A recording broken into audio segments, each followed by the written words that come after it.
প্রিয় দর্শক, আসসালামু আলাইকুম। বক্তব্য শুরু করবার আগে আমি আপনাদের একটা ছোট্ট অনুরোধ করব। একটি ছোট্ট ভিডিও ক্লিপ আপনাদের খেদমতে পেশ করছি, দয়া করে একটু দেখে নেবেন। আর এই ক্লিপটির পরেই আমি আমার বক্তব্য শুরু করছি।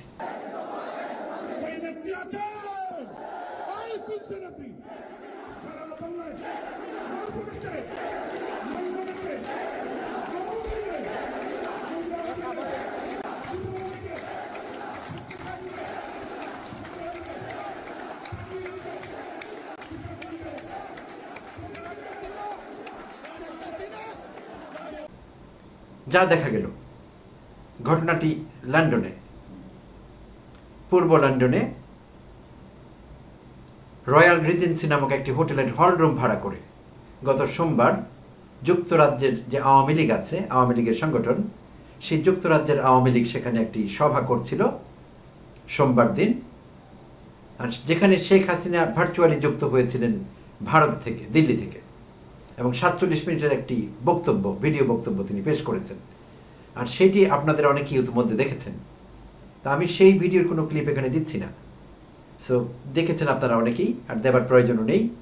তো সেখানে শেখ হাসিনা মূলত তার সেই পুরনো খিস্তি খেউল, বরাবর তিনি যা করে থাকেন, আগে পরের ভিডিওগুলো আপনারা আগে যারা দেখেছেন একই বিষয়। তো এই ভিডিওতে তিনি বিশেষভাবে আক্রমণাত্মক ছিলেন অন্তর্বর্তীকালীন সরকারের প্রধান উপদেষ্টা অধ্যাপক ইউনূসের সম্পর্কে। আক্রমণাত্মক ছিলেন, তার তীব্র সমালোচনা করেছেন, বিএনপির তীব্র সমালোচনা করেছেন, জামাত ইসলামীকেও তুলোধনা করেছেন, সব কিছু করেছেন। তিনি সবসময় যা করেন তাই করেছেন। তা আমি এতে কিন্তু বিস্মিত হইনি, কারণ শেখ হাসিনা এটা করতেই পারে, এইটি তার ক্যারেক্টারিস্টিক্সের সঙ্গে যায়। তার ক্যারেক্টারিস্টিক্স এরকমই, বরাবরই এরকম ছিল। সো অবাক হইনি। তাহলে কেন অবাক হয়েছি, কোন বিষয়ে অবাক হয়েছি যদি হয়ে থাকি? আমি অবাক হয়েছি সেখানে একত্রিত হওয়া বাঙালিদের উচ্ছ্বাস দেখে। সত্যি আমি অবাক হয়েছি। কি পরিমাণ উচ্ছ্বাস সেই ছোট্ট ভিডিও ক্লিপে আপনারা দেখলেন। একটি বদ্ধ জায়গায়, হোটেল রুমের, হল রুমে হোটেলের, সেখানে বেশ ভালো, আমি বলবো সাইজেবল অ্যামাউন্ট অফ পিপল, যে অ্যামাউন্টটি ছিল লোকের, সাইজেবল, একেবারে কম লোক সেখানে ছিলেন না। তো তারা প্রত্যেকেই যুক্তরাজ্যে থাকছেন বহু বছর থেকে, আম শিওর। অনেকেই সেখানকার নাগরিক, 10, 20, 30 বছর ধরে অনেকেই থাকছেন সেখানে। শ্বেত শুভ্র চুল দাড়িওয়ালা অনেককে দেখলাম, বয়োজ্যেষ্ঠদের দেখলাম। এক বয়োজ্যেষ্ঠকে দেখলাম চুল দাড়ি একেবারে সফেদ, খুব নাড়া লাগাচ্ছেন, অনেক শক্তি তার হাতে। শেখ হাসিনা করছিলেন। তো এখন আমার কথা হলো, তারা তাদের দলকে ভালোবাসেন, আওয়ামী লীগকে। শেখ হাসিনা করতেই পারেন তারা, তাতে আমার কেন আপত্তি? তো আমাদের জানা আছে দলটি দেশে নিষিদ্ধ। বাংলাদেশে এই মুহূর্তে আওয়ামী লীগের সমস্ত কর্মকাণ্ড, অঙ্গ সংগঠনগুলোর কর্মকাণ্ড সরকারিভাবে নিষিদ্ধ আছে। তো এখানে তো কিছু করবার সুযোগ নেই। তাই বিদেশে যেখানে পারছেন তারা শোডাউন করছেন। এটা এক ধরনের শোডাউন। তো বাংলাদেশের মতো দেশগুলোতে আমরা যারা দেশে আছি, সেখানে দুর্বৃত্তায়িত রাজনৈতিক দলগুলো, আমি কোনো বিশেষ দলের কথা বলছি না, জেনারেলি স্পিকিং, সাধারণভাবে বলছি, এই দুর্বৃত্তায়িত রাজনৈতিক দলগুলো একটি মিথ্যা বয়ান দাঁড় করায় বছরের পর বছর, জনগণকে মিথ্যা আশ্বাস দেয়। সেই বয়ানে মিথ্যা আশ্বাস থাকে, মিথ্যে কথা থাকে, সুন্দর ভবিষ্যতের প্রতিশ্রুতি থাকে, অনেক কিছু থাকে। তো সাধারণ মানুষ যারা আমার মতো, আমরা সেই বয়ানে বিশ্বাস করি, এবং বিশ্বাস করে আমরা সেই রাজনৈতিক দলগুলোকে উপহার দিই আমাদের সদস্যপদ। আমরা হাজারে, লাখে, কোটিতে ভিড় করি সেই দলগুলোর ছায়াতলে, কারণ আমরা মিথ্যে বয়ানে বিশ্বাস করি। আমরা আম জনতা, সো আমরা যে কোনো বয়ানে বিশ্বাস করি। আর রাজনৈতিক দলের নেতৃবৃন্দ যেভাবে কথা বলেন, তারা বিশেষ প্রশিক্ষণপ্রাপ্ত, আশ্বাস দেয় তারা উস্তাদ, প্রতিশ্রুতি দেয় তারা উস্তাদ, কিন্তু পালন করতে তারা একেবারেই ইচ্ছুক নয়, কখনই পালন করেনি তাদের আশ্বাস, প্রতিশ্রুতি ভাঙবার জন্যই তারা প্রতিশ্রুতি দিয়ে থাকে। তো সেটি তারা করেন। তো আমরা বছরের পর বছর সেই দলগুলোর উপর আস্থা রাখি, সেই দলগুলোর মিটিংয়ে যাই, সমাবেশে যাই, তাদের শক্তি প্রদান করি, তারা যাতে আমাদের সঙ্গে নিয়ে শক্তি প্রদর্শন করতে পারে যে জনতা আমাদের সঙ্গে আছে। আমরা সেই কাজটি করছি, তাদের শক্তি যোগাচ্ছি, আর তারা আমাদের সেই বিশ্বাসের সরলতার সুযোগ নিচ্ছে বছরের পর বছর। একেবারে দেশ স্বাধীনের পর থেকে কিন্তু এই বিষয়টি ঘটেছে। কোনো না কোনোভাবে আমরা সেই মিথ্যে বয়ানের শিকার হয়েছি। তো আমরা যারা দেশে আছি, আবার বলছি, আমাদের হয়তো বিকল্প চিন্তার তেমন সুযোগ থাকে না। বেশিরভাগই আমরা সাধারণ নেতাকর্মী বিভিন্ন দলের যদি হয়ে থাকি বা সেই দল করি, আমরা আসলে জানি না কি হচ্ছে, দলগুলো কি করছে। নেতৃস্থানীয় যারা আছেন তারা জানেন এবং তারা এটি একটি অনেকটা সেই ডেস্টিনির মতো মাল্টি লেভেল মার্কেটিং, অর্থাৎ উপর থেকে নিচে বিভিন্ন ধাপে একেবারে তৃণমূল পর্যন্ত নেতৃস্থানীয় থেকে সাধারণ কর্মী, এইভাবে বিষয়টা স্তরীভূত হয়ে থাকে। তো আমরা যারা সাধারণ তৃণমূলে আমরা জানি না কি হচ্ছে, বাট আমাদের যারা উপরে যারা আছে আপলাইন, আমরা হলাম ডাউন লাইন, তো আমাদের আপলাইন্স কিন্তু জানে কি হচ্ছে এবং তারা হালুয়া রুটির ভাগ পাচ্ছে। ফলে তারা যেই উৎসাহ আগ্রহ উদ্দীপনা নিয়ে দলগুলো করছে, আমরা হয়তো সেভাবে করছি না, বাট আমরা দলের প্রতি প্রচণ্ড সাপোর্ট দেখাচ্ছি। আর আমাদের এই সাপোর্ট নিয়ে তারা শক্তি অর্জন করছে রাজনৈতিক দলগুলো। তো লন্ডনের মতো দেশে যারা থাকছে, যেই জন্য আজকের আলোচনা, যুক্তরাজ্যকে বলা হয় এখনো পৃথিবীতে গণতন্ত্রের সূতিকাগার, এবং সেখানে আমরা দূরে থেকেও দেখি সামান্য থেকে সামান্য হলে চুন থেকে পান খসতে পারে না, সেখানে সরকার ভেঙে যায়, প্রধানমন্ত্রীরা পদত্যাগ করেন, যে কোনো মন্ত্রী পদত্যাগ করেন। সম্প্রতি আমাদের টিউলিপ, শেখ হাসিনার বন্ধী, টিউলিপও পদত্যাগ করতে বাধ্য হয়েছে। টিউলিপের বিরুদ্ধে কিন্তু কোনো দুর্নীতির অভিযোগ প্রমাণিত হয়নি, অভিযোগ উঠেছে, সেই জন্যে সেখান থেকে প্রতিবাদ হয়েছে, তাদের সংসদে টিউলিপ পদত্যাগ করতে বাধ্য হয়েছে। বাংলাদেশে কোনো মন্ত্রীর বিরুদ্ধে দুর্নীতির অভিযোগ আসলে পদত্যাগ করেছে শুধু অভিযোগের জন্য, এমন উদাহরণ যদি আপনারা কেউ আমাকে দেখাতে পারেন, প্রিয় দর্শক দয়া করে কমেন্টে জানাবেন। তো আমার জানা মতে এটি ঘটেনি। যত বড় দুর্নীতির অভিযোগ আসুক না কেন, আমাদের আবুল হোসেনের কথা মনে আছে, পদ্মা সেতু কেলেঙ্কারিতে আবুল হোসেনের নাম উঠে এসেছিল, তো বিশাল অভিযোগ এসেছিল, তো কিছু হয়নি, আবুল হোসেন কিন্তু জায়গায় ছিলেন। এরকম আরও অনেকেই তাদের বিরুদ্ধে অভিযোগ আসছে, সবসময় কিচ্ছু হয় না তাদের, কারণ রাজনৈতিক দলগুলো কেয়ার করে না। আমরা কি ভাবি না ভাবি সাধারণ নেতা কর্মী হিসাবে তাতে তাদের কিছু আসে যায় না, তাদের নিজের সিদ্ধান্ত নিজের কাছে আছে এবং তারা সাপোর্ট করেন, পাশে দাঁড়ান, দুর্নীতিবাজ মন্ত্রী এমপি তাদের পাশে দাঁড়ান। তারা কিছু তো করেনি না, একসঙ্গে তো জানি না, তাদের পাশে দাঁড়ায় দলগুলো। তো লন্ডনে যারা থাকছেন বছর পর বছর দীর্ঘ সময়ে, তারা তো দেখছেন সেখানকার রাজনীতি কীরকম, তারা বিভিন্ন দেশের লোকের সঙ্গে মিশছেন, সেই সব দেশ সম্পর্কেও জানছেন, বিশ্ব সম্পর্কে জানছেন।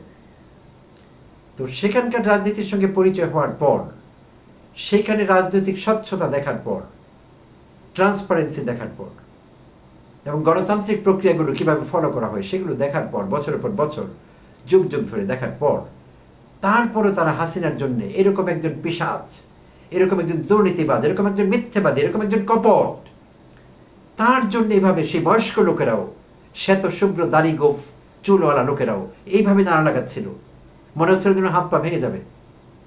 এই পরিমাণ উচ্ছ্বাস, এই পরিমাণ উৎসাহ উদ্দীপনা তারা হাসিনার জন্য দেখাচ্ছিল এবং সেখানে নানা রকম স্লোগান দিচ্ছিল, নিশ্চয়ই আপনারা দেখেছেন ক্লিপে, ভয়ঙ্কর ভয়ঙ্কর স্লোগান দিচ্ছিল, শেখ হাসিনার জন্য বাংলাদেশ ধন্য।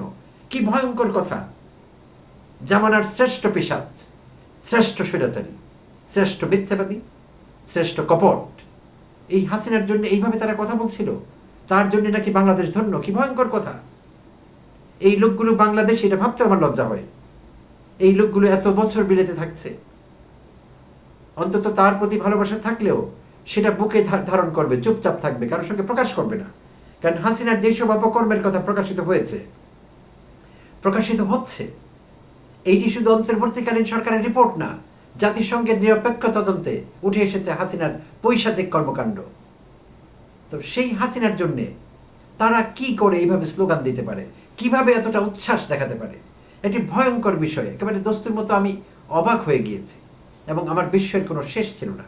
আমি কিছুক্ষণ স্তব্ধ ছিলাম সেই ভিডিও ক্লিপটি দেখার পর এবং রিপোর্টটি পড়ার পর, এবং এই রিপোর্টটি আমি bdnews24.com থেকে পড়ছিলাম।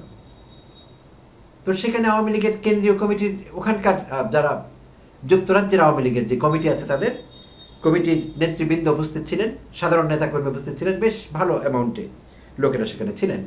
আর হাই আপস যারা ছিলেন, যাদের উল্লেখ করতে হয়, প্রেসিডিয়াম সদস্য আওয়ামী লীগের আব্দুর রহমান, যুগ্ম সাধারণ সম্পাদক হাসান মাহমুদ, সাংগঠনিক সম্পাদক আবু সাইদ আল মাহমুদ স্বপন, সাবেক মন্ত্রী রেজাউল করিম, খালিদ মাহমুদ চৌধুরী, সিলেট জেলা আওয়ামী লীগের সভাপতি শফিকুর রহমান চৌধুরী, সিলেট সিটি কর্পোরেশনের সাবেক মেয়র আনোয়ারুজ্জামান চৌধুরী, সাবেক এমপি হাবিবে মিল্লাত, হাবিবুর রহমান, রঞ্জিত সরকার ও আবুল কালাম আজাদকে দেখা গেছে ওই অনুষ্ঠানে। তো এরা দীর্ঘদিন ধরে বিলেতে পালিয়ে আছে, বাংলাদেশ থেকে পালিয়ে সম্পদ তো আগেই পাচার করেছে। সেই সম্পদ বাংলাদেশ সরকার, অন্তর্বর্তীকালীন সরকার এখন আনবার চেষ্টা করছে। ইউকের সঙ্গে কথাবার্তা চলছে, নেগোসিয়েশন চলছে। আসবে কিনা, আসলেও এটা দীর্ঘমেয়াদে অনেক সময় লাগবে, এটা আমরা জানি। তো এই যখন অবস্থা, তখন সেইখানে এই যে ওখানকার আওয়ামী লীগ যারা করতেন আগে, আমার কথা হলো তারা একসময় আওয়ামী লীগ করতেন, ভালো কথা, করতেই পারেন। অনেকে অনেক দল করে, অনেকে বিএনপি করে, অনেকে জামাত ইসলাম করে, ফাইন, অ্যাবসলিউটলি ওকে, তাদের অধিকার আছে দল করবার। কিন্তু যখন হাসিনার এই পৈশাচিক কর্মকাণ্ডগুলো সামনে আসলো, পরিষ্কার হয়ে গেল, আলোতে আসলো যে হাসিনা লোক হিসেবে কতটা পিশাচ, কতটা খারাপ, কতটা জঘন্য, কতটা নৃশংস। এরপরও তারা উচ্চকণ্ঠ হাসিনার পক্ষে এইভাবে এত উচ্ছ্বাস তারা দেখাতে পারেন। তারা কি মানুষ না? সেই রয়্যাল রিজেন্সি হোটেলের হল রুমে যারা ছিলেন, অডিটোরিয়ামে যারা ছিলেন, আমি তাদের উদ্দেশ্যে বলছি, আমি জানি না তারা আমার এই ভিডিও কেউ দেখবেন কিনা। তারা কি তাদের বিবেককে কখনো প্রশ্ন করবেন যে এই হাসিনার পক্ষে আমি যাই কিভাবে? সেখানে স্লোগান দেওয়া তো অনেক পরের কথা, তার পক্ষে অবস্থান নেওয়া অনেক পরের কথা, যাই কি করে সেখানে?